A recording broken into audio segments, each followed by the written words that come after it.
नमस्कार, मैं अपेक्षा मीना बीएनडी कॉलेज चिमनपुरा से बीए पार्ट थर्ड संस्कृत के इस व्याख्यान में आप सभी का हार्दिक स्वागत है, अभिनंदन है। जैसा कि आप सभी को विदित है कि हम भगवत गीता का अध्ययन कर रहे हैं। भगवत गीता के द्वितीय अध्याय के 28वें श्लोक तक मेरे द्वारा पढ़ा दिया गया है। अब उसी क्रम को आगे बढ़ाते हुए मैं 29वें श्लोक से प्रारंभ करती हूँ। देखिए,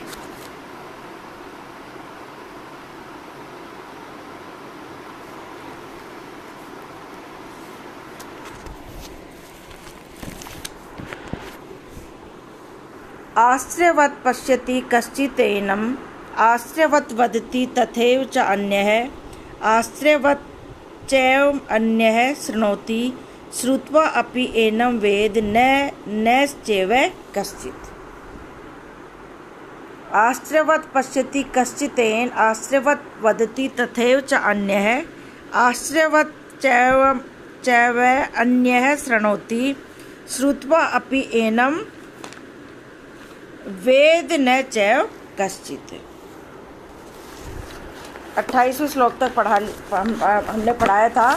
उसमें ये प्रसंग चल रहा था कि भगवान कृष्ण अर्जुन से कह रहे थे कि जन्मने वाले की मृत्यु निश्चित है और मरने वाले का जन्म निश्चित है, इसलिए इस अटल विषय में तुझे शोक नहीं करना चाहिए।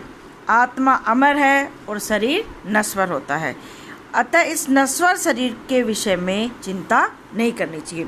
तो अब यहाँ पे भगवान जो कृष्ण है वह यहाँ आत्मा की आश्रयवत्ता का वर्णन करते हुए कह रहे हैं, एनम कश्चित आश्रयवत् पश्यति, कि कोई इस आत्मा को आश्रय की भांति देखता है। एनम इस आत्मा को, कश्चित कोई, आश्रयवत् पश्यति कोई इसे आश्रय की भांति देखता है। च तथा और, एवं अन्य आश्रयवत् वदति और वैसे ही कोई इसे आश्रयवत् वदति इस आत्मा को आश्रयवत् कहता है। च एनम आश्रयवत् शृणोति और कोई इस आत्मा को आश्रयवत् सुनता रहता है। च कश्चित् एनम श्रुत्वा अपि न वेद एव और कोई तो एनम श्रुत्वा अपि सुनकर भी इसे नहीं जानता है। क्या कह रहे हैं कि कोई इस आत्मा को तत्ववेता जो है वह आश्रय के समान देखता है और वैसे ही कोई दूसरा ज्ञानी आश्रय के समान इसका कथन करता है, और कोई जिज्ञासु जो है इस आत्मा को आश्रय के रूप में सुनता है, तथा अन्य कोई जिज्ञासु इस आत्मा को सुनकर भी जानता ही नहीं है। तो यहाँ आत्मा को दुर्विज्ञ और गहन बताया गया है। इस अतीव दुर्बोध तत्व को हजारों या लाखों में से कोई एक जो व्यक्ति है वही इसको जान सकता है, ऐसा भाव है।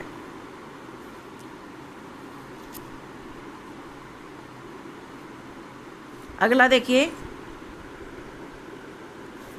देहि नित्यमध्यो अयम देहे सर्वस्य भारत तस्मात् सर्वाणि भूतानि न त्वं सोचितुम अर्हसि। क्या कह रहे हैं?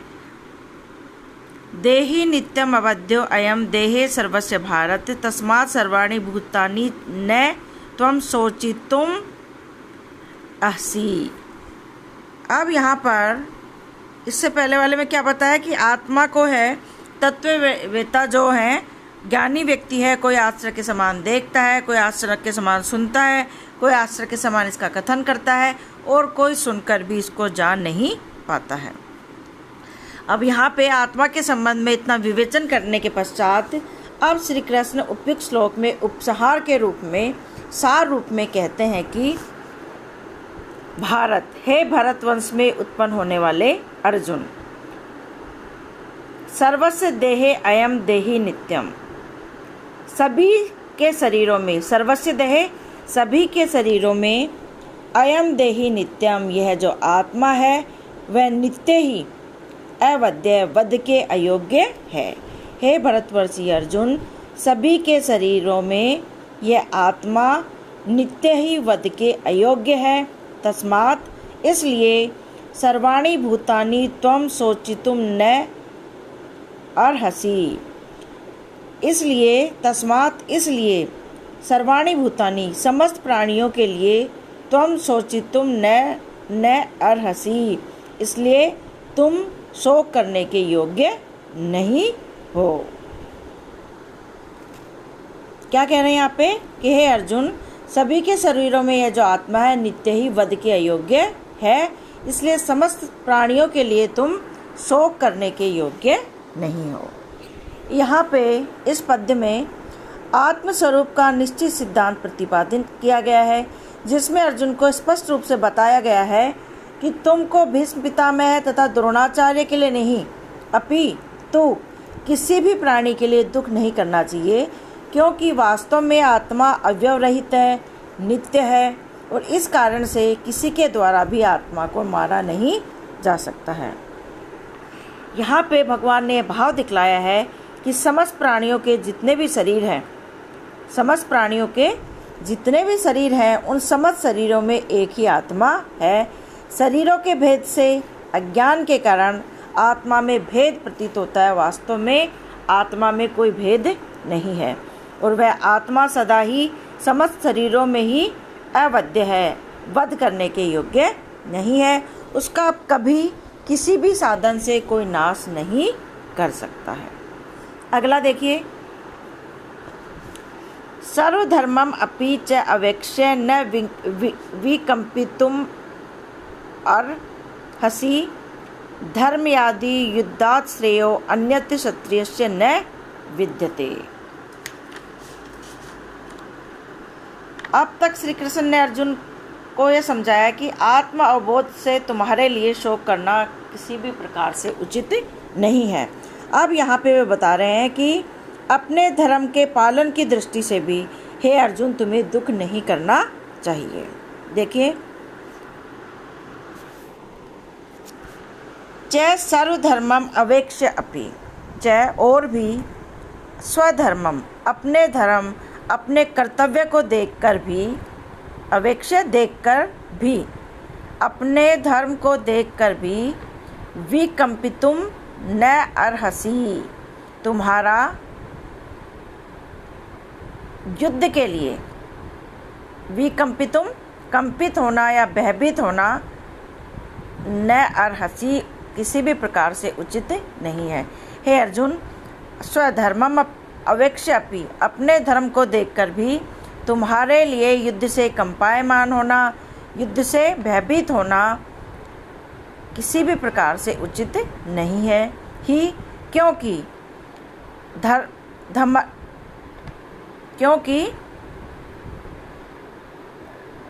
धर्मयात् युद्धात् अन्यत्र श्रेयः क्षत्रियस्य न विद्यते, क्योंकि धर्म से पृथक धर्म प्रक्त युद्ध से अन्य श्रेय क्षत्रिय से न विद्यते, अन्य कोई कल्याणकारी कार्य या कर्तव्य क्षत्रिय के लिए उचित नहीं है।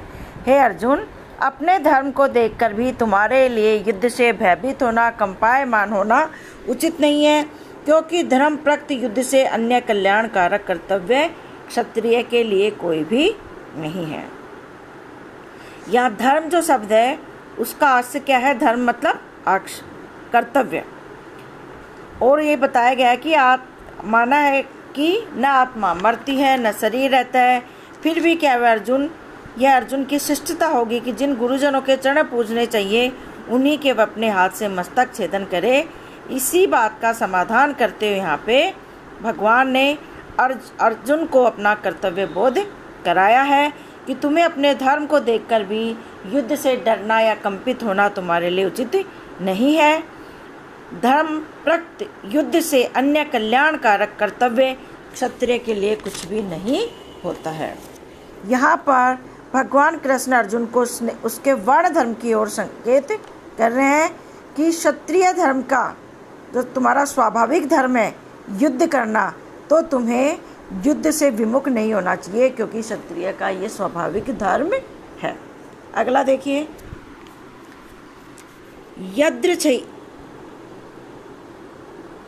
यदृच्छया चोपन्नम स्वर्गद्वारम अपावृतम सुखिनः क्षत्रिया पार्थ लभन्ते युद्धम ईदृशम।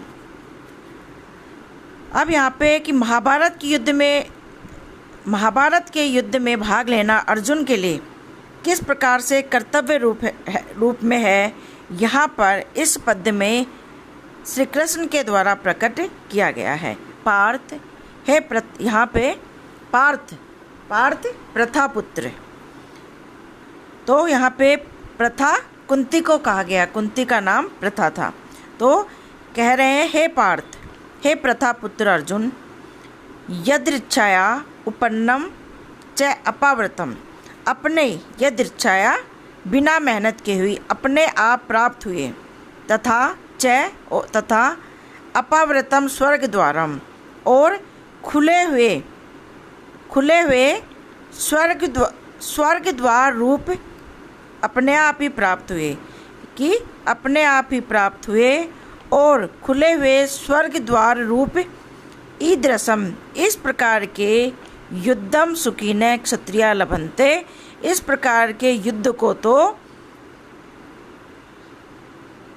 सुखिनः भाग्यवान क्षत्रिय लोग ही प्राप्त कर पाते हैं। हे अर्जुन, हे प्रतापुत्र अर्जुन, अपने आप प्राप्त हुए तथा खुले हुए स्वर्ग द्वार रूपी इस प्रकार के युद्ध को भाग्यवान क्षत्रिय लोग ही प्राप्त करते हैं। यहाँ अर्जुन को पार्थ कहा गया है, प्रथा का पुत्र पार्थ कहलाता है। तो कुंती का नाम प्रथा था, इसलिए यहाँ पर वो पार्थ कहकर संबोधित कर रहे हैं। अर्जुन के लिए पार्थ संज्ञा प्रयुक्त हुई है। श्री कृष्ण के कथन का आशय है कि घर में आराम पूर्वक सुख सुविधाओं का उपभोग करना क्षत्रिय का कर्तव्य नहीं है, अपितु न्यायोचित की रक्षा के लिए क्षत्रिय का जन्म हुआ है। अतः अर्जुन को अपने कर्तव्य का स्मरण भी करना चाहिए। यहाँ पे अपावृतम स्वर्ग द्वारम विशेषण देकर यह बताया गया है कि यह खुला हुआ है अर्जुन, ये युद्ध नहीं, खुला हुआ स्वर्ग का द्वार है। ऐसे धर्म युद्ध में मरने वाला मनुष्य सीधा स्वर्ग में जाता है, उसके मार्ग में कोई भी रोक टोक नहीं कर सकता। सुखिनः क्षत्रिया युद्धम ईदृशम, कि ऐसा जो है, यहाँ क्या भाव है भगवान का, कि ऐसा धर्म में युद्ध जो कि अपने आप कर्तव्य रूप में प्राप्त हुआ है तथा जो खुले हुए स्वर्ग का द्वार है, ऐसा प्रत्येक क्षत्रिय को नहीं मिल सकता। बड़े बड़े भाग्यशाली क्षत्रियों को ही ऐसा अवसर मिलता है। अतः तुम्हारा सौभाग्य है, तुम्हें ऐसा धर्म में युद्ध अनायास ही मिल गया है, अब तुम्हें इससे हटना नहीं चाहिए। अगला, अथ चेत्त्वम् इमं धर्म्यं संग्रामं न करिष्यसि ततः स्वधर्मं कीर्तिं च हित्वा पापम अवाप्स्यसि। अब यहाँ पे पुनः युद्ध करना क्षत्रिय का या अर्जुन का कर्तव्य है, ये कहा जा रहा है। अब यदि वह इससे विमुख होता है तो भगवान कृष्ण कह रहे हैं कि उसको बहुत बड़ा दोष लगेगा। यहाँ पर इसी का वर्णन किया जा रहा है। अथ चेत और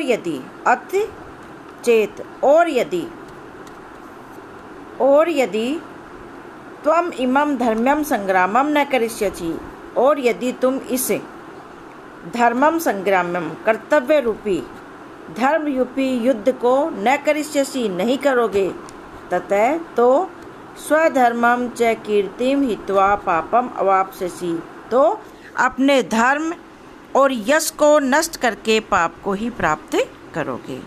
हे अर्जुन, यदि तुम इमं धर्म्यम संग्रामम न करिष्यसि, इस धर्म रूपी युद्ध को, कर्तव्य रूपी युद्ध को नहीं करोगे, तो अपने धर्म और यश को नष्ट करके, स्वधर्मम च कीर्तिम, अपने धर्म को और यश को हित्वा नष्ट करके, त्याग करके, पापम अवाप्स्यसि, तुम पाप को ही प्राप्त करोगे।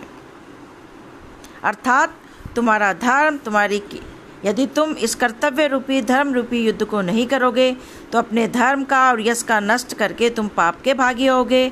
तुम्हारा धर्म और कीर्ति तो नष्ट हो ही जाएगी, अपितु तुम्हारे सिर पर पाप आ जाएगा, क्योंकि तुमने सत्य धर्म का आदर न करके मिथ्या संसार संबंधों को ही अपनाया है। यहाँ पर भगवान कृष्ण ने निषेधात्मक वाक्य के द्वारा ये पुष्टि की है कि तुमको सर्वथा इस कौरव पांडव संग्राम में सक्रिय होना चाहिए। इस युद्ध में तुमको सजग हो जाना चाहिए। चारों वर्णों के कर्तव्यों का जो अलग अलग विधान किया गया है उसमें युद्ध करना क्षत्रिय का कर्तव्य है। यहाँ पर यह भी भाव दिखलाया गया है कि यह युद्ध धर्म में होने के कारण अवश्य करने योग्य है। यह बात हे अर्जुन तुम्हें अच्छे से समझा दी गई है कि यह, किंतु फिर भी इतना समझाने के बाद भी, मेरे द्वारा इतना समझाने के बाद भी हे अर्जुन, यदि तुम किसी कारण से युद्ध न करोगे तो तुम्हारे द्वारा स्वधर्म का त्याग होगा और तुम्हारी इस संसार में कीर्ति नष्ट हो जाएगी। उसके अलावा कर्तव्य का त्याग करने से तुम्हें पाप भी होगा। अतएव तुम जो पाप के भय से युद्ध का त्याग कर रहे हो, भयभीत हो रहे हो, तो यह तुम्हारे लिए सर्वथा अनुचित है। अगला, अकीर्तिम चैपि भूतानि कथिष्यन्ति ते अव्याम संभावितस्य च अकीर्तिम मरणादति उच्यते। अकीर्ति चापि भूतानि कथिष्यन्ति ते अव्याम संभावितस्य च कीर्तिम मरणादति उच्यते। यहाँ पर पुनः भगवान कृष्ण अर्जुन से युद्ध का परित्याग करने से उत्पन्न होने वाले दोष का वर्णन करते हुए बता रहे हैं, जो कि बहुत ही व्यवहारिक है, व्यवहारिक दृष्टि से जो बहुत महत्वपूर्ण है। च और भूतानी समस्त लोग, ते अव्याम तुम्हारी अक्षय बहुत काल तक रहने वाली अकीर्तिम अपयश को अपि कथयिष्यन्ति, अपयश का भी कथन करेंगे। च तथा संभावितस्य अकीर्ति मरणादति उच्यते, और मान्य पुरुष के लिए निंदा या अकीर्ति जो है वो मृत्यु से भी, मौत से भी अधिक बुरी होती है। हे अर्जुन, समस्त जो भूतानी हैं, समस्त जो प्राणी लोग हैं, तुम्हारे बहुत काल तक रहने वाले अपयश का भी निरंतर कथन करेंगे, तथा ऐसा कथन माननीय पुरुष के लिए, संभावितस्य माननीय पुरुष के लिए अकीर्ति, निंदा या जो अकीर्ति है वह मरणादति उच्यते, मृत्यु से भी अधिक बुरी मानी जाती है। यहाँ अर्जुन के विषय में श्री कृष्ण की यह आशंका सत्य है, क्योंकि अपने काल का अद्वितीय योद्धा होने के कारण अनेकानेक वीर उनसे ईर्ष्या रखते थे। वे ऐसी दुर्बलता उसमें ढूंढने का प्रयास करते थे जिससे कि वे उनकी बुराई कर सके। तो इस प्रकार यहाँ पर यह सूक्ति अपना महत्व रखती है, शाश्वत महत्व रखती है, क्योंकि महापुरुषों को अपने प्रति किए गए अपमान से मर्मांतक वेदना होती है, और उसकी अपेक्षा वे अपमान की अपेक्षा वे मृत्यु का वर्ण करना अधिक श्रेष्ठ समझते हैं। मृच्छकटिकम नाटक है, उसका नायक जो चारुदत्त है वह भी कुछ ऐसी ही पंक्ति कहता है कि उसे मृत्यु से भय नहीं अपितु अपयश से पीड़ा होती है। न भीतो मरणात् अस्मि केवलम दूषितम यशः विशुद्धस्य ही में मृत्यु पुत्र जन्म समो भवेत्। 35वां श्लोक।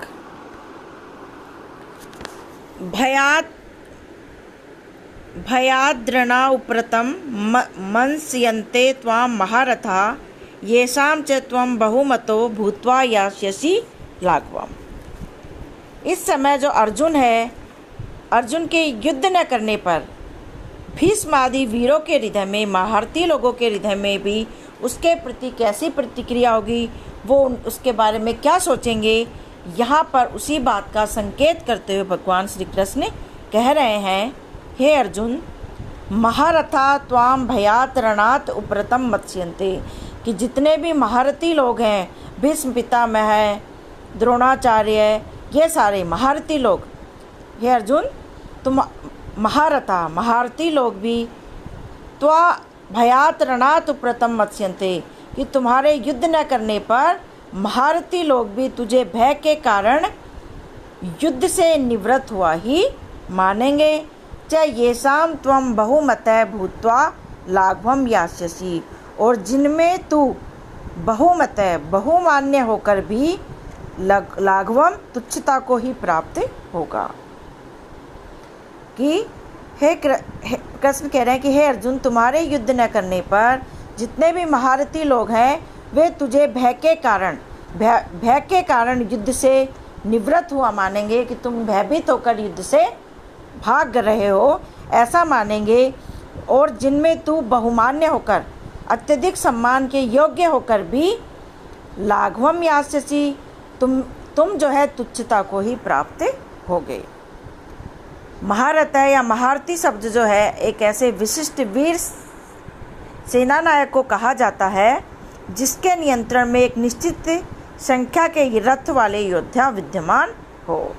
अर्जुन का ऐसे सेनापतियों की दृष्टि में बहुत आदर और सम्मान था, इसलिए वे उसे वास्तविक वीर समझते थे। किंतु इस तरह अर्जुन को युद्ध से भागा हुआ देखकर इस पलायनवादी प्रवृत्ति से तो महारथी लोग यही समझेंगे कि अर्जुन डर के कारण युद्ध नहीं कर रहा है, और ऐसी स्थिति में अर्जुन हीनता को प्राप्त करेगा, ऐसा कहा जा रहा है। आज इतना ही। नेक्स्ट जो क्लास होगी हमारी नेक्स्ट वीडियो में 36वें श्लोक से प्रारंभ करेंगे। तब तक धन्यवाद।